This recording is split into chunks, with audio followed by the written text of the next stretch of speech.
नमस्कार, खास मुलाकात में आपका स्वागत है। मैं शैला खान। आइए ले चलती हूँ झांसी की कुछ मुख्य खबरों की ओर।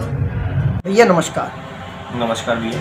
देखा जाए जैसा कि सभी जगह चर्चा का विषय है इस समय कि आप पार्टी में सम्मिलित हुए हो कुछ समय पहले ही, क्या कारण रहा पार्टी छोड़कर भारतीय जनता पार्टी में आने के लिए?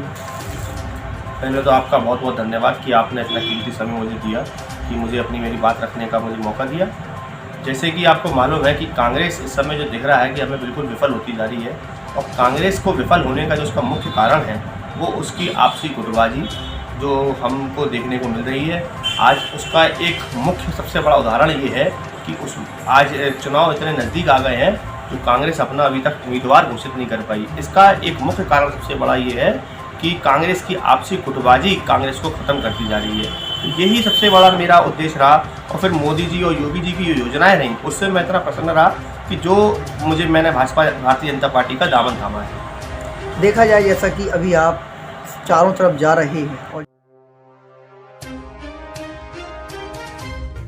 और जनसंपर्क आपके चल रहे हैं, जनता के बीच जाने में आपको जो प्रयास चल रहा है युवाओं से सभी से, उनके बीच रहकर आपको क्या लग रहा है पार्टी के लिए? जिस दिन से मैं पार्टी में आया हूँ उसी दिन से मैं भारतीय जनता पार्टी के लिए काम कर रहा हूँ।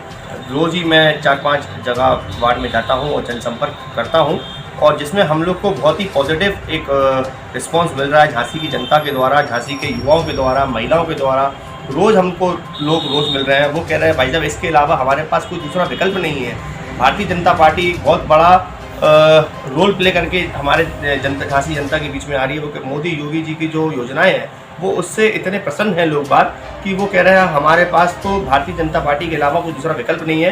तो हमारे लिए तो भारतीय जनता पार्टी है, और भारतीय जनता पार्टी झांसी से जो झांसी हमारे विधायक के प्रत्याशी हैं माननीय श्री रवि शर्मा जी, वो भारी अंतर से यहाँ पर हमारे झांसी से विजयी तो तीसरी बार हैट्रिक मानने जा रहे हैं। और हम सब इसको 20 फरवरी के बाद हम उसकी जैसे ही चुनाव का नतीजा आएगा हम देखेंगे कि वो 1 लाख से ऊपर वोटों से झांसी में विजयी होंगे।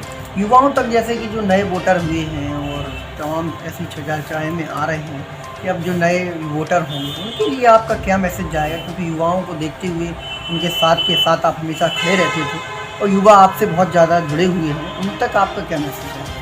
देखिए, युवाओं की जो बात है, मैं उन सबसे पहले तो निवेदन करना चाहता हूँ कि चुनाव वाले दिन वो भारी से भारी संख्या में जाकर पहले चुनाव में अपना मत का इस्तेमाल करें, और साथ में अपने साथ जितने उनके परिवार के जो बुजुर्गजन हैं, उनकी माताएं बहनें हैं, उन सबको ले जाकर पहले मत दिलवाएं। फिर उसके बाद जो उनके मिलने वाले हैं, दोस्त यार हैं, उन सबसे भी निवेदन करें कि वो वोट डालने ज़रूर जाएं, और भारतीय जनता पार्टी को झांसी से व उत्तर प्रदेश में दोबारा मुख्यमंत्री योगी आदित्यनाथ जी को मुख्यमंत्री बनाएं। देखा जाए जैसा कि युवा कहीं ना कहीं अभी नाराज़ से हैं कि उनका पीटीए पेपर निकल गया, नहीं रद्द हो गया, जो कि बहुत चर्चा का विषय बना, और विपक्षी पार्टी ने जिसको आपको भी पता है उस पेपर को द्वारा से हो चुका है।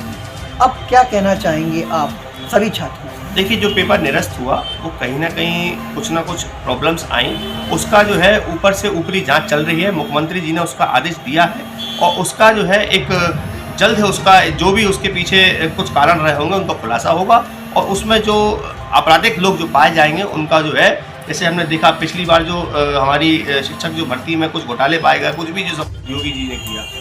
झांसी की जनता तक लास्ट मैसेज आपका क्या है? झांसी की जनता से मेरा एक लास्ट जो निवेदन है, और मेरा यही निवेदन है कि आप लोग चुनाव वाले दिन भारी संख्या में मत डालने जाएं, रवि शर्मा जी को झांसी से विजयी बनाएं, और इस बार जो है तीसरी बार हैट्रिक जो होनी चाहिए वो रिकॉर्ड तोड़ मतों से होनी चाहिए।